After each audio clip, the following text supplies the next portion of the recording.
नमस्कार मित्र, काल तुम्ही माझ्या व्हिडिओ खूप प्रतिसाद दिला, त्याच्याबद्दल सर्वांचे मी सर्वांना धन्यवाद देतो आणि खूप खूप आभारी आहे. आता तुमच्यासाठी एक नवीन रेसिपी मी घेऊन येतोय, ती म्हणजे ताकाची कढी. सध्या पाऊस तर काही गेलो माहित नाही आणि ऊन तर रखरखून लागतं आणि साध्या आणि सोप्या पद्धतीने जर आपण ताकाची कढी भाताबरोबर खाल्ली तर ती अजीर्ण बिलकुल होत नाही आणि पचन पण चांगल्या प्रकारे. त्याची रेसिपी आपण थोडक्यात तुम्हाला मी सांगतोय. हे अर्धा लिटर ताक घेतलेला आणि ताकात आपण थोडी हळद टाकून करूया.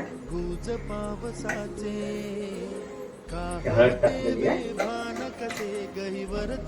आणि ताकात चवीनुसार मीठ टाकू.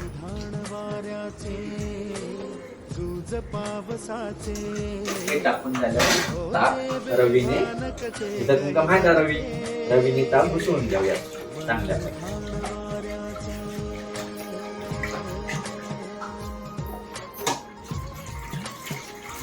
ताक घुसवून घेतलेला.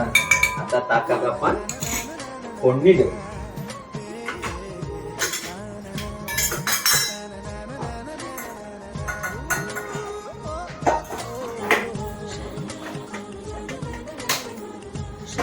कढई ठेवली आहे हो, त्याच्यामध्ये आपण फोडणीसाठी तेल टाकलेला. आता ताकात आपण लसणीची, कढीपत्ता, मिरचीची फोडणी देऊया. लसूण टाकले, लसूण थोडी भाजून घेऊया म्हणजे त्या ताकाच्या कढीत जरा चव चांगली येतात.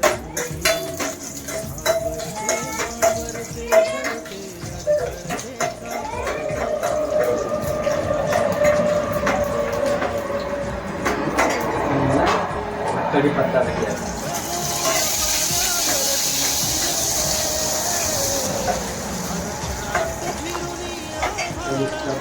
मिरची टाकूया. मिरची जरा भाजून घेऊया.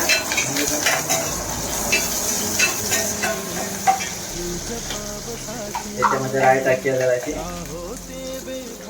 राय टाकलेली आता आणि जरा जिरा टाकूया. आपण जिरा चव येत आहे वरती.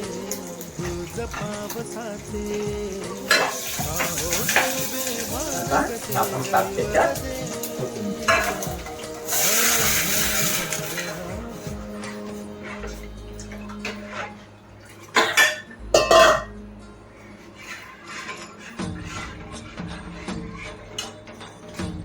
ताक आपण ओतून घेतलेला असा.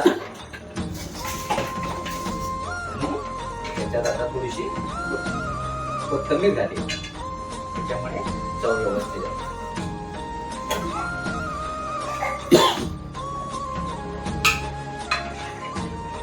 आता 5 ते 10 मिनिटं ताकाच्याकडे आपण बारीक आधीवा शिजवून घेऊ.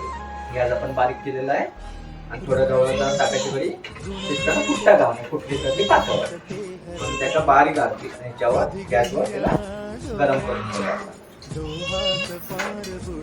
अशा प्रकारे ही ताकाची कढी तयार झालेली आहे. आता ताकाची कढी घेऊन आपण मस्त भात घेऊन जेवूया, त्याच्यामुळे अजीर्ण व्हायचा नाही. आणि व्हिडिओ माझा आवडला तुमका लाईक आणि सबस्क्राईब करायला विसरू नका. असे व्हिडिओ माझ्या पुढे पुढे येत राहतले, तुम्ही त्याला सबस्क्राईब करा आणि लाईक करा. धन्यवाद.